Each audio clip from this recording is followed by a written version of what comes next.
Your stripper should have 2 holes in it, used for cutting away 2 layers of insulation of your coaxial cable. Let's begin by stripping away the power leads from the coaxial cable. You want to pull it back about 4 to 6 inches. Now locate the BNC's compression sleeve and slide it onto the cable, ensuring that it's back far enough to where it will not interfere with the mechanics of the stripper.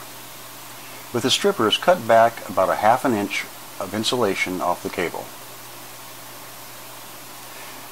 Now pull back the braided shielding, exposing the inner insulation. With the small hole, cut away the inner insulation as close to the braided shielding as possible, ensuring that there aren't any loose pieces of shielding that may touch the center lead. Place the BNC over the center lead and then push the shielding up onto the BNC. Slide the compression sleeve over the BNC. It's a good idea not to have any of the shielding hanging out from around the BNC. If you do, you may want to start over. There are 3 areas of your crimpers used for compressing the sleeve. This is the RG6 area, but we're using RG59, so we use the middle one. And then you also want to use the one on the end, which compresses the area closest to the cable.